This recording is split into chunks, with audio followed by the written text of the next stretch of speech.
Magandang araw po dito sa aming ranging area. Ito na naman ating ginawa ngayon. So ayun, nagpapakain tayo sa mga baboy. Ang pinakain ko sa kanila itong yellow corn. Yan, daming yellow corn nilagay natin dyan sa kanilang kainan. Yan, simentado na itong kainan nila para di na nila matatapon. Pero ito naman ay meron ding drain yan sa dulo. Meron yung drain yan na kapag may tubig, ulan, nadidrain namin. May butas yan sa dulo na tinatakpan din kapag nilalagyan natin ng tubig. Yan, kapag naman ang pinainom namin sa kanila ay feeds, no? O kaya darak na may tubig, dito na lang namin binubuhos yan.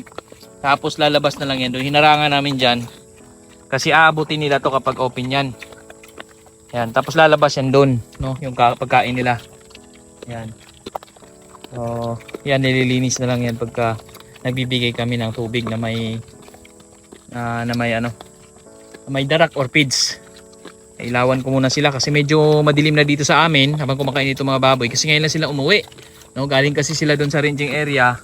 Yan, malawak yung kanilang ranging area dyan kung saan saan lang sila napapadpad. Ang dumi-dungi, ang dungis-dungis na nga nila, oh, kasi naliligo rin sila.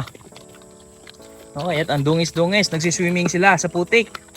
Hilig nila mag-swimming sa putik pag nandito sila sa ranging area, no? So yan yung ating menu ngayon. Actually kakatry ko pa lang ito kung sinubukan ko kakain sila ng yellow corn. Itong yellow corn kasi pampakain ko ito sa pabo, no? Kaya lang pansin ko marami ditong inahing baboy na nangayayat kasi medyo kapos sa pagkain. So naisip kong isubok itong yellow corn dahil pagka maganda, pagka maubos nila yan at magustuhan talaga nila, no, magdadagdag ako ng pagbili ng yellow corn, saka magtatanim kami para meron kami ikasupport na pampakain sa kanila ng tuloy-tuloy. O yan, yellow corn ang binigay natin. Usual naman, binibigay namin dito sa mga baboy, no, yung mga kasaba, kamote. Yung kasaba kasi naubos. No, naubos yung kasaba namin. Kaya bago pa lang yung tanim namin iba, nasa 2 buwan pa lang. Hindi pa pwedeng bunutin, wala pang laman. Ay minsan kasi ang kasaba umabot ng 8 buwan bago ma-harvest. Medyo malawak na yung mga kasaba natin yung ngayon. Sunod-sunod yun, merong 1 buwan, may 2 buwan. Actually, hindi ako nagkamali, meron ding 3 buwan na, no? Kung naalala ko kasi sa pagka ko lang, no, meron doon medyo hindi pa ganoon kalaki talaga, hindi pa pwedeng mapagkuhanan ng laman. So yun ang isa naman sa pinapakain namin sa kanila ngayon, itong kangkong. Tapos yung talbos ng kamote, no, yun yung madalas namin binibigay din, kangkong, talbos ng kamote. At ngayon naman ito sinubukan ko tong mais, kung maganda sa kanila kasi gusto ko talaga sana natural way yung pagpapakain sa kanila dito, no, para walang mga growth hormones or kung ano-ano man na synthetic sa pagkain nila. Kaya lang minsan hindi talaga maiwasan na nagbibigay tayo ng feeds kapag kapos talaga doon sa mga papakain.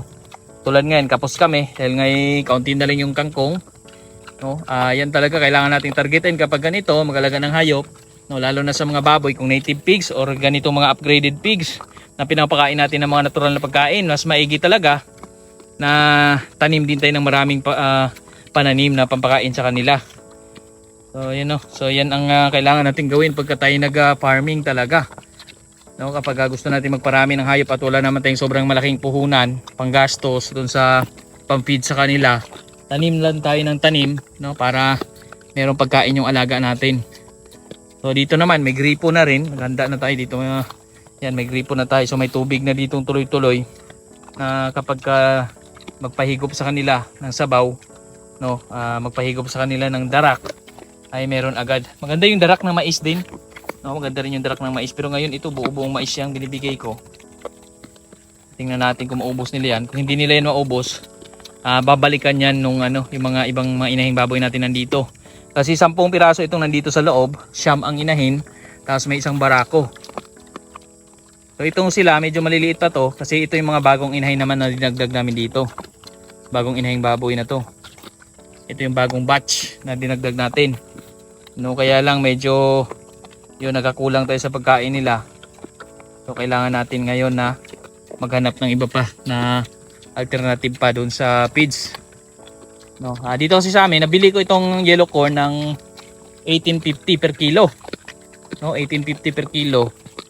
So pwede na, sulit na kasi ang feeds nasa 40 to 50 per kilo. Kung mais ayos at ano pa to, natural. Oh, so yan yung gusto ko sana ipakain sa kanila. So magtuloy-tuloy. So ayan, no, dumilim na rin dito. So ayan, hayaan na natin itong baboy, baka matagal pa nilang maubos yan at napakatigas din yan. No? Mamaya naman pagdating ng ibang inahing baboy, matutulungan din yan silang kainin yan. Ayun, no, madilim na. Ayun, thank you for watching po. Bye bye, maraming salamat po.